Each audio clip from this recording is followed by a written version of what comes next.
Mafia Mukhtar Ansari की मौत के बाद विभिन्न दल बयानबाजी में जुटे हैं। ये बयान अनायास नहीं है बल्कि इसके सियासी निहितार्थ है। मुख्तार परिवार की पकड़ सिर्फ मुसलमानों तक सीमित नहीं थी, बल्कि हिंदू आबादी का एक वर्ग भी समर्थक रहा है। अब उनके जाने के बाद पैदा हुई सहानुभूति के जरिए सियासी जमी को उर्वर बनाने की कोशिश शुरू हो गई है, ताकि वोटों की फसल आसानी से काटी जा सके। हालांकि ध्रुवीकरण की वजह से इसके नुकसान की भी आशंका से इनकार नहीं किया जा सकता है। इस पूरे घटनाक्रम में पूर्वांचल ज्यादा प्रभावित है। मुख्तार की मौत के बाद सपा अध्यक्ष अखिलेश यादव ने बिना मुख्तार का नाम लिए जेल में मौत पर सवाल खड़े किए हैं। उन्होंने कहा कि हर हाल में किसी के जीवन की रक्षा करना सरकार का दायित्व होता है, लेकिन सपा के ही राष्ट्रीय महासचिव शिवपाल सिंह यादव ने मुख्तार का नाम लेने में कोई संकोच नहीं किया। न सिर्फ उन्होंने मुख्तार का नाम नहीं बल्कि सम्मान के साथ पूर्व विधायक व श्री लगाते हुए भावपूर्ण श्रद्धांजलि व्यक्त की। कांग्रेस महासचिव अनिल यादव ने संस्थानिक हत्या का आरोप लगाया।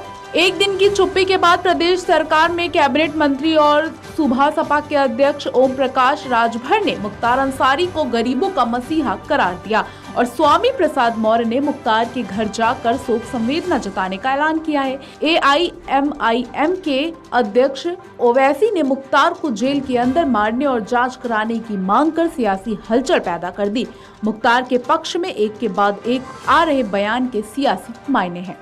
दरअसल माफिया मुख्तार और उनके परिवार के सियासी पकड़ भले मऊ, गाजीपुर, आजमगढ़ सहित पूर्वांचल के कुछ जिलों तक रही हो, लेकिन यह परिवार पूरे प्रदेश में किसी न किसी रूप से जुड़ा रहा।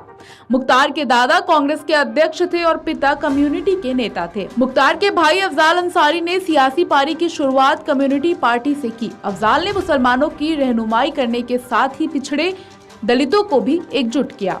सियासी नब्ज पर नजर रखने वालों का तर्क है कि उत्तर प्रदेश की सियासत में सपा के MY और भाजपा के सोशल इंजीनियरिंग से पहले ही इस परिवार ने नब्ज को पकड़ा और अपनी सोशल इंजीनियरिंग के जरिए जनता के बीच पैठ बनाई। यही वजह है कि गाजीपुर में सिर्फ 10% मुस्लिम आबादी होने के बाद भी अफजाल पहले विधायक और फिर सांसद चुने जाते रहे हैं।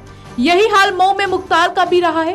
दूसरी अहम बात यह है कि मुख्तार की मौत न्याय की हिरासत में हुई है। मुख्तार परिवार बार बार कानून की दुहाई देता रहा है और अब भी दे रहा है, तो इसकी भी सियासी मायने हैं।